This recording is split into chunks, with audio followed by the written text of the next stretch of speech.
Hi everyone, and welcome to another episode of Living on Blockchain. Today we are speaking to Georgi Koreli from Hinkal.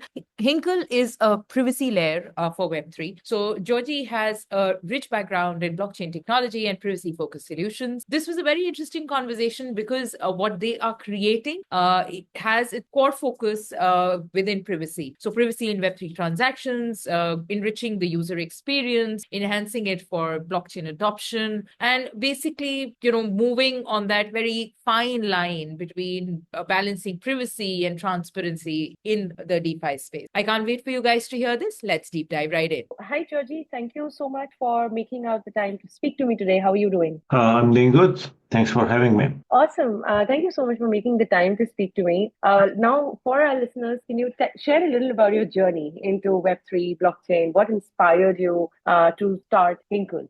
Yeah, sounds great. So I started my career as a professional wrestler. I was twice world champion in sambo wrestling, and then I joined investment banking. So I spent 5 years doing investment banking in emerging markets. After that, I decided to do my MBA and master's at Stanford. So after I moved to the US and did Stanford degrees, I started building startups. So my first startup was consumer social idea, and then what actually happened in Stanford is that in 2021, all startups became crypto startups. 90% of all Stanford founders became crypto founders because of DeFi Summer. And we also became crypto startups, so we added tokens to our social platform, and that's how my crypto journey has started.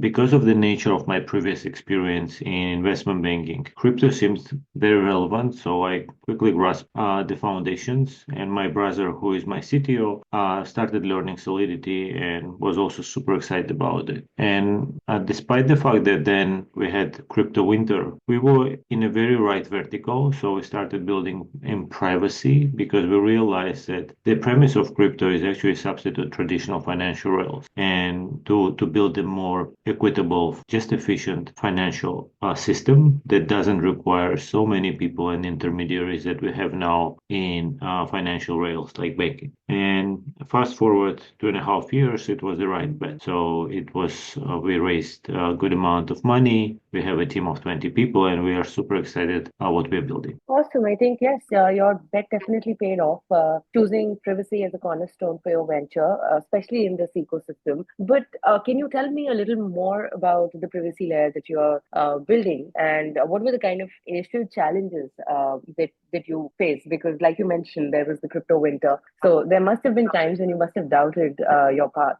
Yeah, so I think one of the takeaways, right, that I learned at Stanford is that if you believe in something, you have to believe in it, right, consistently, no matter whether it's winter or summer in the industry. And because we learned what is the value of crypto, right, removing intermediaries, 24/7 financial system that efficiently transact. And I was in banking for so many years, there is no way I couldn't notice that this is a premise, right, for things to go. So we actually never doubted our choice. So it was sometimes we were sad, of course, right, because privacy is a sensitive topic. So after Tornado Cash sanctions, right, everyone is actually super concerned about privacy, compliance, how you can actually reconcile these two. So we need to make sure that all our users have to prove compliance before they access privacy. As we mostly we started focus on institutional users, but we didn't build for just the market that never existed. So we were lucky to have institutional clients early on, and they were sharing what they need for privacy and what are the requirements for them to use Hinkal. And that's what enabled us to stay perseverant and build what we built. Okay. Yeah, I think that I think has to be one of the basic lessons that any entrepreneur needs to learn as well. If you really believe in something, you have to see it through, and you have to stand by your vision and keep building till you're able to either get convinced otherwise, or you're able to convince your user base. Yeah, absolutely. There are so many founders that I have observed completely pivoted away from crypto or Right. just changed hundreds of ideas in the journey or became AI founders and now pivoted back to crypto. So it's just so Hmm. funny to observe that, especially in the Bay Area, when everything is driven by FOMO and hype. Yeah. So very few people actually stay consistent and perseverant to their original belief. Absolutely. I think that's very important. I think it is not just true for the Bay Area. I think wherever there are, a lot of builders, what happens is that there is a lot of FOMO, and especially in this day and age of internet. You see a trend online, and people want to just build in that space for the heck of building in that space. And at times that those reasons can be very wrong, but you have to stay, as you said, you have to stay consistent and like to stand with the values that you started with. Yeah, absolutely agree with you. And I think the problem is that many people cannot really build conviction in something. So Right. they're okay. So this is interesting, like DeFi, SDK for, I don't know, wallets, right? And then like fast forward 3, 6 months after they build something that is clunky, they do some BD and it doesn't work. No one needs it, right? So they immediately pivot from the core belief. But the problem is actually that they never had insight, right? So in Yeah. many times there is no foundational insight coming either from previous experience, from research, or from just, passionate belief that something should change. I completely agree. So, can you tell me a little more about Hinkle and what it does so that our listeners can understand and get an insight into your platform? Yeah, absolutely. So Hinkal is a ZK wallet. So it allows you to participate in any dApp to receive and send payments in a full privacy on Ethereum and EVM chain. So you can think about MetaMask or Phantom or Rabi or any other wallet, right? When you participate with these wallets, they sit in your browser extension. You go to, let's say, Uniswap or any other dApp, you do transaction. What appears on chain is your wallet. If you do transaction and send money to your friend, what your friend can see is all your money and all your previous transactions, right? So this leads to very negative outcomes in many jurisdictions, such as, criminal cases, people steal money, people kill people, and there are just like myriads of these negative outcomes. With us, you will never be able to see the data of the friend that sent you money, right? Or someone who did the trade. So what you see on chain is Hinkle smart contract for all transactions, while all users maintain full self-custody. This way, we preserve data privacy for all users on the chains we support. Awesome. I think that is very important, and that is usually at times a concern as well for several users. So you do absolutely have a use case there. How can a user get started on utilizing Hinkle to aid to their privacy? Yeah, so he just goes to our website, app.hinkle.pro, downloads browser extension, and then before he actually joins, he has to prove compliance. And in order to Right. simplify, so initially we were actually requiring pretty cumbersome compliance check, so they needed to pass KYC. And now what we figured out is that we are just asking users to prove that they did KYC somewhere on internet. So we are using centralized exchanges for this, so they can just prove that they have Coinbase, Binance, or any other centralized exchange account. They generate zero knowledge proof of this account without revealing any data. And with this proof, we actually accept this proof and let the user to create private address. That's it. Wow, pretty straightforward. And are there any limitations in terms of the kind of wallets that can be utilized? No, any wallet can be utilized. You can come with institutional wallets such as Fireblocks. You can come with retail wallets such as MetaMask. So there is no limitation. Awesome. I think this is sounding really good. And what is like your business model? Are you charging your users, or are you taking you're charging the businesses who are partnering with you? Yeah, so the business model entails charging for swaps. So it's Okay. similar to what MetaMask does for their internal users. So that's it. Okay, awesome. So, can you tell me how do you ensure scalability while maintaining these robust privacy features? Yeah, so the infrastructure that we have built is quite complicated, right? So it's very hard to replicate. So initially, when we started, we just built shielded pool. Then we realized that shielded pool is not sufficient, that you have to have fast privacy, right? So it means that ZK proof generation should be quick. Then you have to make sure that users can fast onboarding. That's why we added this decentralized exchanges. And then there are many primitives that we needed to add, right, to just improve efficiency and allow users similar to MetaMask experience, but fully private. So we have built this, so the switching cost is quite high, right, because no other protocol or wallet offers what we offer. And second, there is no limitation for scalability, right? So we can have millions of users using this protocol. It's fully self-service, so there is no need to even ask us. Okay, that is awesome. So I would imagine that creating these cryptographic frameworks, there must have been several challenges that you guys and your team must have faced. Can you shed a little light on those? Yeah, absolutely. So it required us to actually talk to a lot of cryptographers and for our CTO to learn a lot of cryptography, especially cutting edge cryptography that's happening now in academia. We were lucky to have advisors as well. So we have cryptography advisors from here, Bay Area universities, also the founders of cutting edge ZK protocols. So they were super helpful sharing, how we can build. We are using ZK Snark. So mostly Ethereum libraries, and we are using external like Intel, like latest Intel SGX TE trusted execution environment for private inputs and proof generation. So that's why I mentioned that the infrastructure is pretty complicated, but yeah, it's very doable. Okay, this is brilliant, and I do think, like I mentioned earlier, I think there is a huge use case for this because a lot of people talk about how all their transactions are public, and obviously when you do it the other way around, then it is not very different than traditional finance. So adding a privacy layer is the right way forward.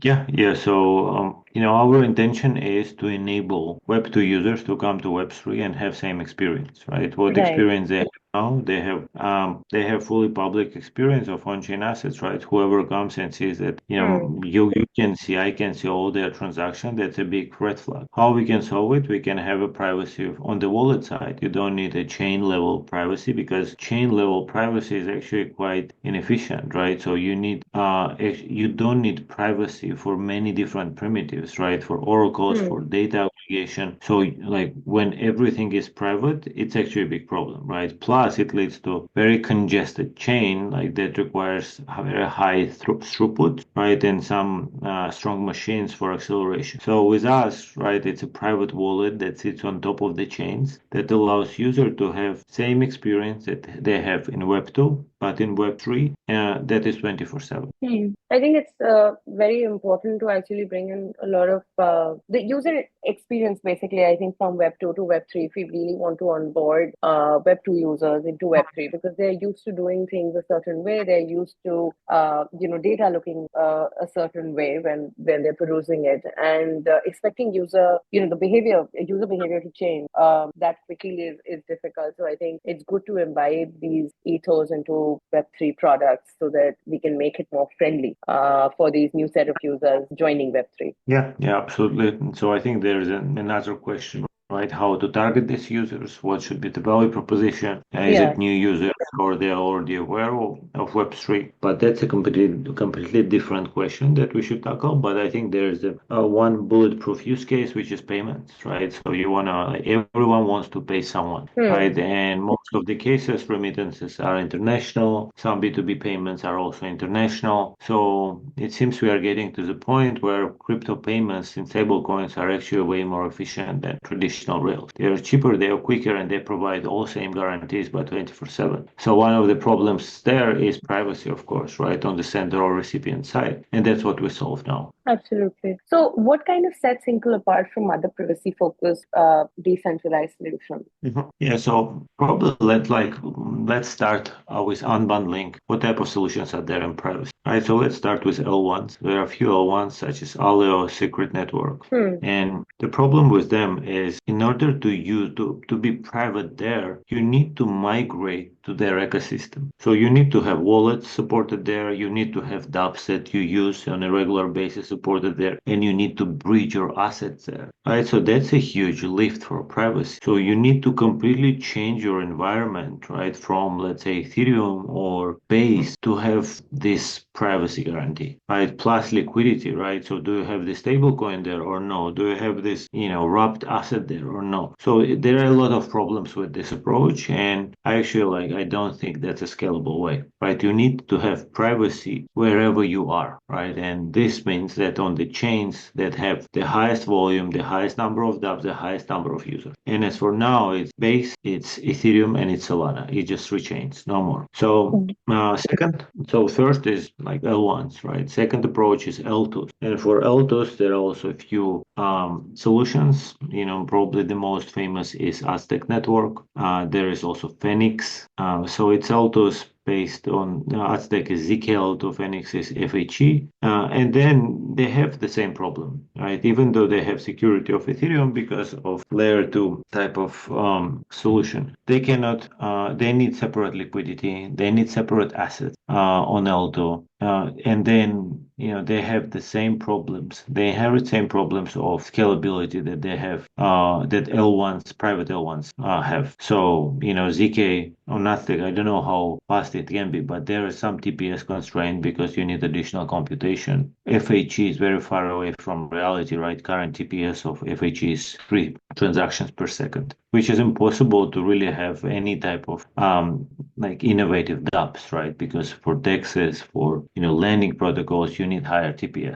That's why the only optimal solution is actually smart contract-based privacy on current chains that can completely substitute wallet. And here we thought about Gnosis, for example, right? So Gnosis is safe is smart contract wallet, and how can we build similar type of experience but in a full privacy? And that's where Hinkal comes to play. So there are no competitors that we have, to be completely honest. There are a couple of solutions that provide smart contract privacy, but more like a shielded pool. So there is a pool where you can deposit money, you wrap these assets, you create private address inside smart contract, but then you have very limited functionality, right? You can just do a couple of transactions and then you withdraw. So it kind of anonymizes, right? But it's very limited and it requires extra step. So the question that we answered is, how can we embed privacy in everyday life of all the users? And that's what we do. Okay, thank you for sharing those differentiators. Do you guys have any plans to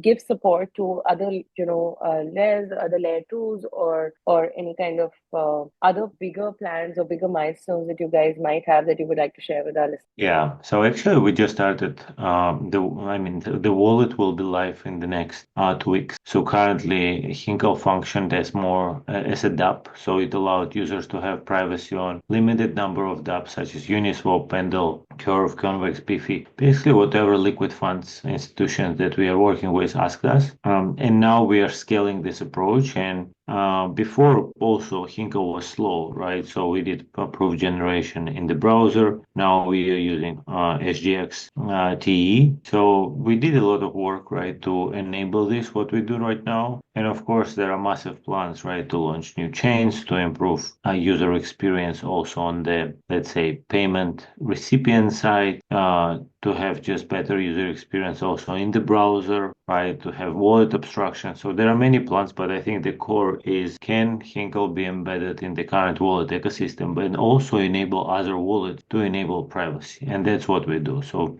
with us, any wallet, institutional or retail, can enable privacy for their users. Awesome. Looking forward to the wallet launch. You mentioned that it's going to be in the next 8 weeks. No, in the next 2 weeks. 2 weeks. Okay, I'm sorry. Okay, awesome. All the best for that. This is like creating a cohesive ecosystem around the platform, which is absolutely brilliant. Now, just zooming out a little from Hinkal, what does success look like for you personally in this space? What would you define your mantra as? Success for us is actually building completely new category, right? So when we think about Hinkal, we realize that no one yet built category of private wallet, and public wallets cannot scale, right? So public wallets are widely used. They are, some of them really became popular among crypto crypto users, but none of them provides scalable way to go to masses because of lack of privacy, right? So the success looks like most of the users of crypto became our users of our private wallet, and not only crypto users, but also it enables massive adoption of Web3 by Web2 users, institutions, payment facilitators, banks. Everyone needs privacy to come to Web3 embedded in their user experience, and that's what we provide. And what about you personally? Is that you're completely aligned with that, or is there something else that you want to perhaps accomplish in the ecosystem?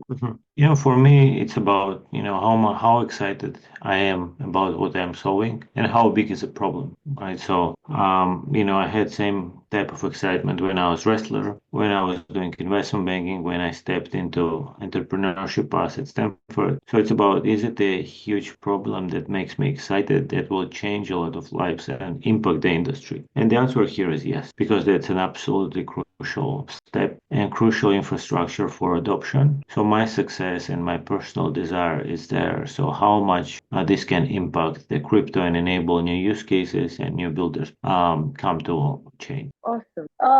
This is a bit tricky, like what Hinkal does, handling the fine line between providing privacy and enabling anti-money laundering compliance.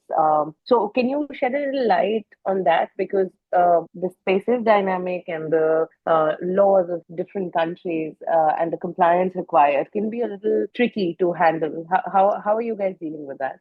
Yeah, so the short answer is that it costs us a lot of money for expensive lawyers to pay to have all these legal opinions and frameworks to make sure that no illicit users participate in Hinkal. Of course, there are myriads of disclaimers that we provide to make sure that users understand what they do, but also we have to make sure that, the most crucial part is there a way for governments, for any regulators to understand who is participating, right? Yeah. So if there's a list user or like it participated, is there a way to de-anonymize this user? And the answer is yes, right? So that's how we built it. For example, if user does verify his compliance check with MXC, right? So there's a proof that generated on chain from certain wallet and certain log from MXC. So what government does is they go to MXC and ask who is this user who logged in the account at 2 p.m.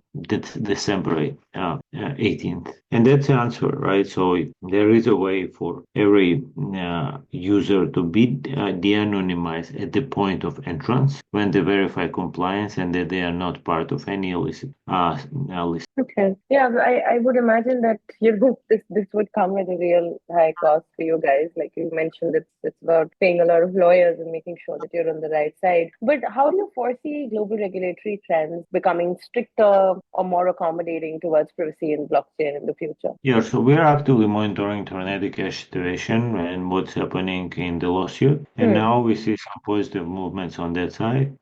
So we foresee that this will actually even become more favorable for the founders. So now sanctions were lifted from the protocol because protocol cannot be sanctioned. And we see that there's also positive dynamic to the founders themselves, right? So once we see that this is really happening, of course, it will be a big green flag, not just for us, but for the whole ecosystem. Because the problem that we faced is whenever we say privacy, they were like, okay, but what about regulation? How do you deal with them?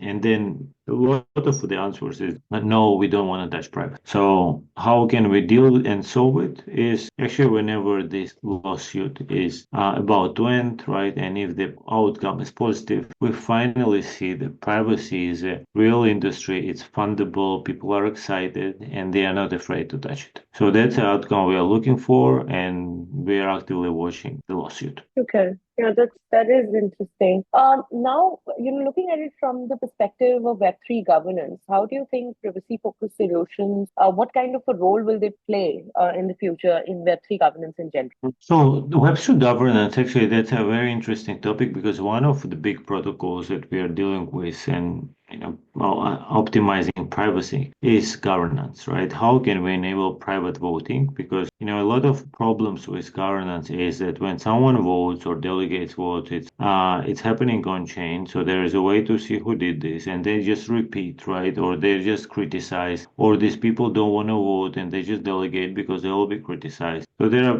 a lot of negative outcomes happening due to lack of privacy. And what we actually enable is a private voting. So you can delegate or even vote yourself without anyone understanding who are you. So for this, what should be happen that is sufficient number of people actually do private voting. So it's not just one. So this way we can enable fully private governance of our protocol and freedom of choice, right? So people can really vote what they think without being afraid that someone can see it. Right. I think what you said here is very important, that it'll play a huge role in actually putting freedom of choice in place, and kind of highlighting that and making sure that it actually exists.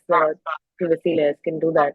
So that's something to chew on. But how do you feel users? What kind of trends perhaps do you see when you interact with users in how they approach privacy in the blockchain ecosystem today, and what was perhaps their take a few years earlier? Like, how have you seen that evolve? Users' perception of privacy, are we more aware now, or do you feel that there is still a long way to go? Yeah, I think that there's still a long way to go, but I'm happy to observe that many users are actually moving on chain because there are way more primitives on chain and actual liquidity, right? So when we just started, most of trading was happening on centralized exchanges and people were kind of very attached to them. And in centralized exchanges, privacy is default. And then they were using centralized exchanges to actually obfuscate the link. I think that's still maybe the major way to obfuscate the link between two wallets. So when they just have money on EO, like assets on EOA, then they send these assets to centralized exchange, wait a bit, and then they send to another EOA. And that's how privacy is achieved in many ways. But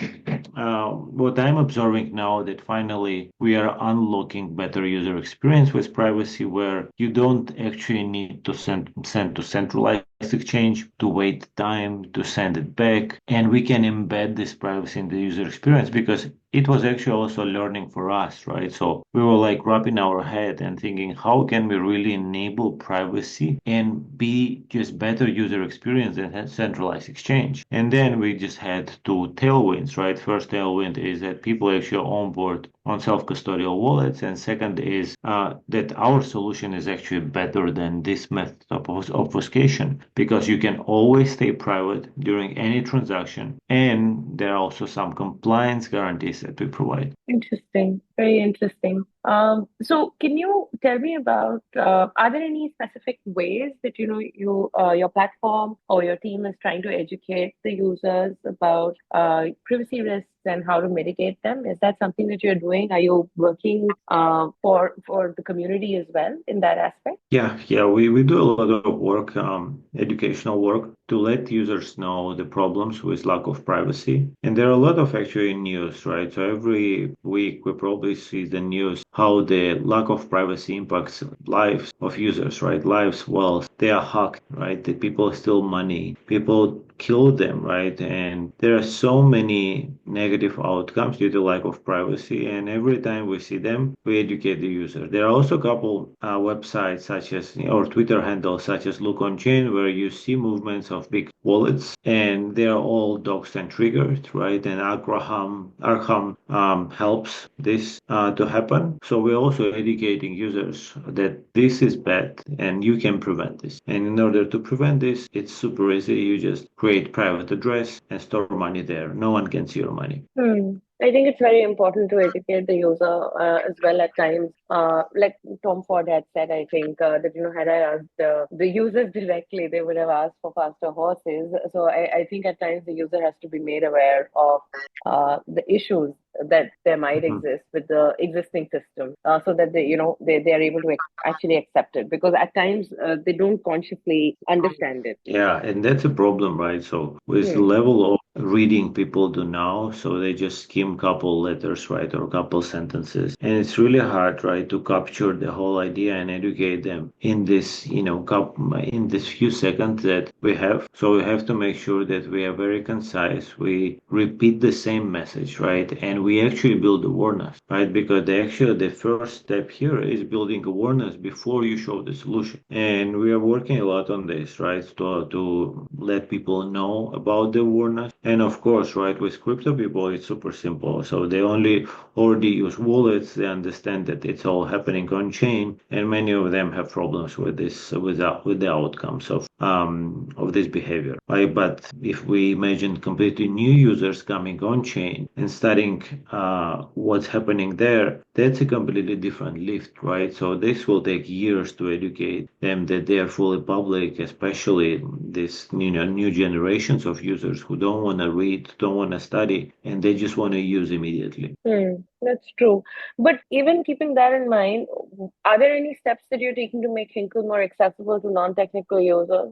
Is that something that you guys are looking at, or are you looking at more, folks who are perhaps already utilizing crypto in one way or another? Because that is a bit easier sell, I think. Yeah, that's definitely easier to sell, right? So if people don't understand privacy, then it's harder to sell the solution to them. But I don't think it's about technicality, right? And them understanding what's the technical side of it. It's about them understanding like if they're private or no, right? For example, and then it directly relates to use case, right? So if I'm a new user and I'm coming on chain to do payments, right? And I want to send money from, let's say, US to Nicaragua. So it's a simple solution. Okay, so I'm learning crypto. I have a wallet now. And, after the interaction with one of the wallets, it's quite easy to spot that I'm now public and someone can see my wallet and all previous transactions. So I think that's the next step. Okay, they used regular wallet. They understood the problem. Now they need privacy and we are here to help. And same, but it's a different use case, let's say, for institution that wants to do like tokenization of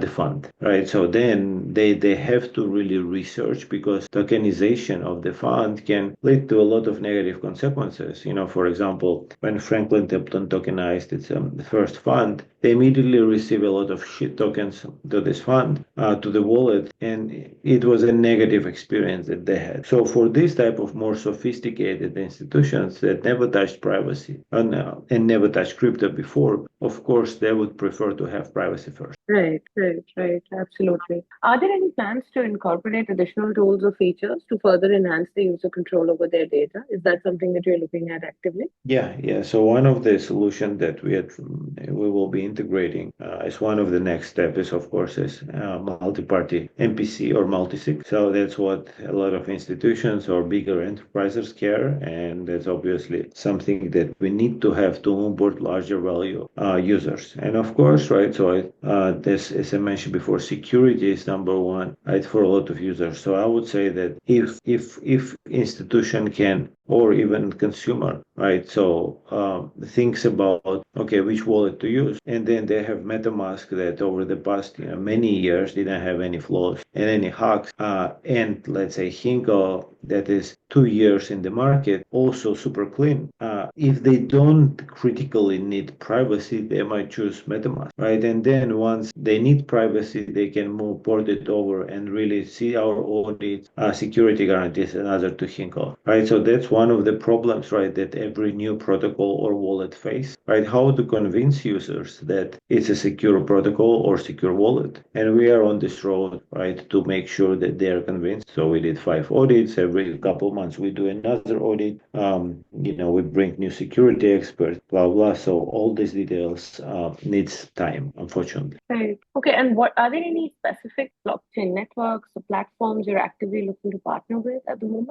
Yeah, currently we are supporting Base, Optimism, Arbitrum, Polygon, Avalanche, PNB Chain, and we had one, and Blast. So that's chains we support. Okay. And are there any others that you're actively looking to partner with? Maybe via this podcast, we can make a connect. Yeah, so I think we don't want to partner with anyone else on the chain side so far because that's we should be there where we see liquidity and usage. And so far, like within the 7 chains that I mentioned, that's where all transactions are happening on EVM, right? Of course, there is a separate ecosystem in Solana, but Solana is built on completely different stack and needs different research, right? We plan to expand there, but it's not for now. Okay. All right. Wonderful. Can you tell us a little about the community and developer contributions and the kind of role that they play in Hinkal's growth?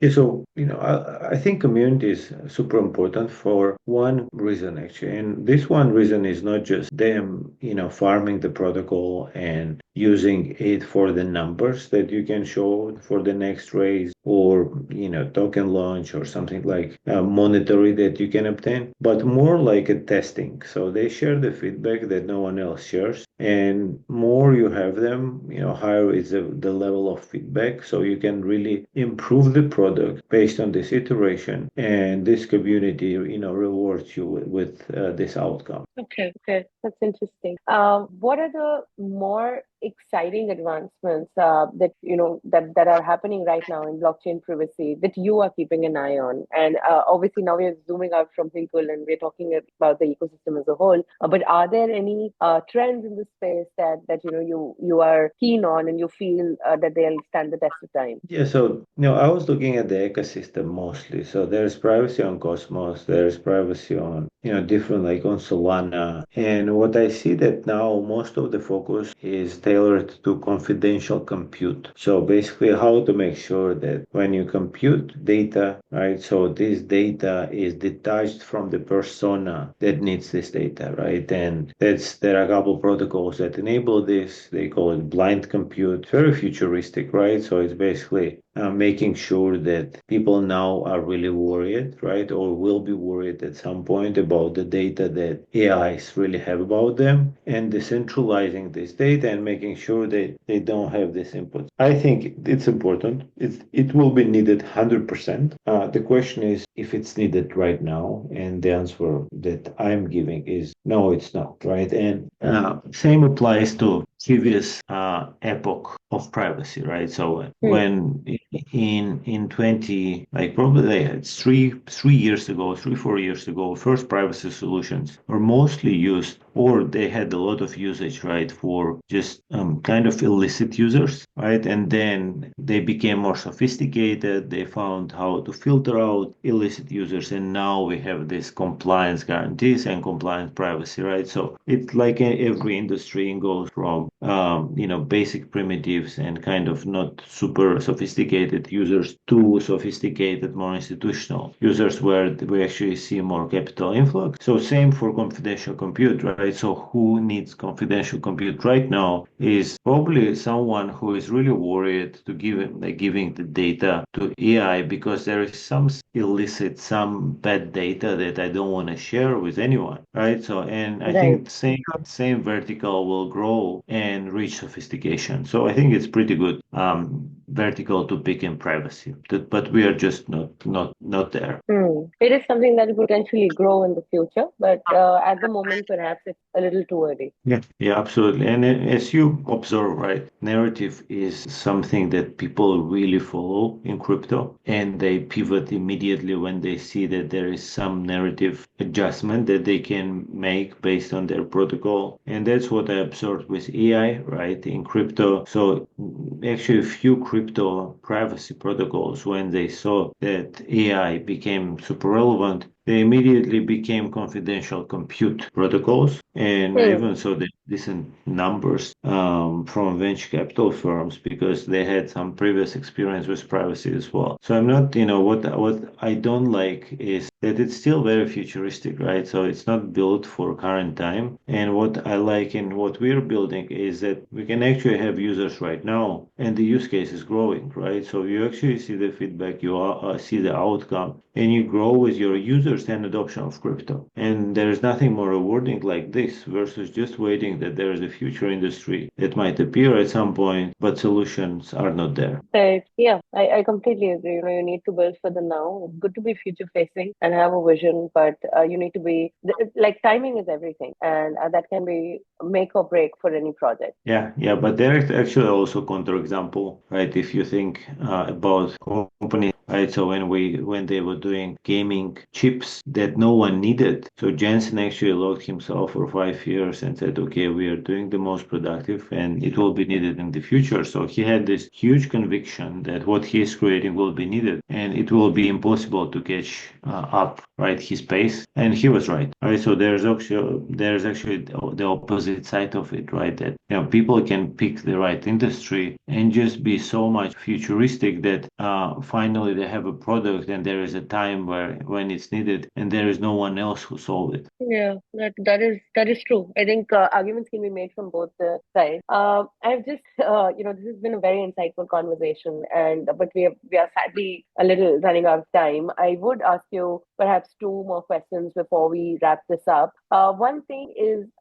what has been perhaps the toughest decision that you had to make while building Hinkal, and what did you learn from it? Looking back, is there anything that you would have perhaps chosen to do that do differently in the product journey? Yeah, so the toughest decision was actually changing the mindset that I learned at Stanford because, I was at GSB and what you learn there is that you have to be too nice, and, always hire people, never fire, make sure that everyone is happy in the team, empower them. And when we actually started working on Hinkle, we realized that it's not true for early stage startups, especially if you don't have unlimited funding, right? Because what you observe in Bay Area that you have, let's say, OpenAI that pays to top talent 500,000, right, from the get-go. And then it's impossible to compete with this type of companies. So you have to pay less and people should be excited, right? But of Hmm. course, it's very hard for people to be excited for, let's say, 150K salary versus, 500 that is offered by OpenAI. So what we ended up having is hiring a lot of people, realizing that they are not top-notch talent and they are not super intense, and firing them. And then the biggest change was how to make sure that I feel comfortable in this environment of firing people almost every month, right? And that actually happened pretty quickly. So now we don't feel any regrets firing people, and it's super easy to do. I think that is a lesson that every entrepreneur learns, especially with an early stage startup, like you mentioned, when you don't have unlimited resources, it is hard to be the nice guy and also do justice to the vision that you're building on. And a lot of builders, I think, get stuck in that loop where they feel terrible, but they are trying to, you have to be honest and do right by the platform rather than, playing Mr. or Miss Nice in that equation. Yeah, absolutely. That was the crucial realization Mm. for me, and also realization the personality personality that the company has, right? Yeah, absolutely. So now, one more question. How do you view the competition among privacy solutions in Web3? Is it more collaborative or is it highly competitive? I think this would help fellow builders in the space to gain some insights because you have extensive experience.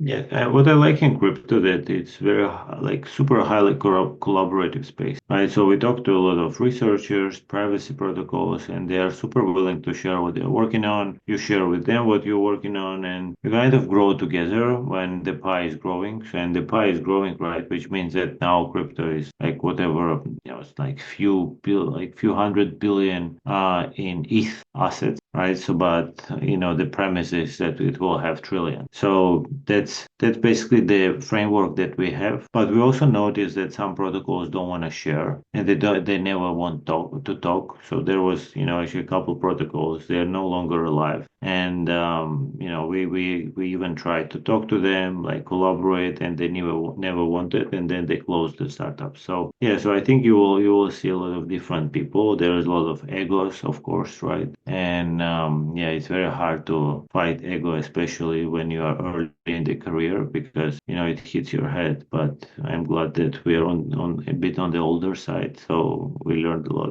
on that. Yeah, I think I completely agree with you. Crypto as a whole is highly collaborative, and folks who don't perhaps they learn it the hard way because this is a very dynamic space. There is something to learn from everybody in this space because everybody's had their journey, and when you share and you collaborate, there is more scope to grow. Yeah, absolutely. I agree with you, Tarush. So this has been very, very insightful. Thank you so much for telling me about Hinkal and sharing your learnings from this wonderful journey that you've crafted so far. I would love to ask you the last question. That this is something that I ask everybody who comes on the show. You're somebody who started their career from wrestling, and you went ahead and you were in investment banking and traditional finance. You made that leap into Web3.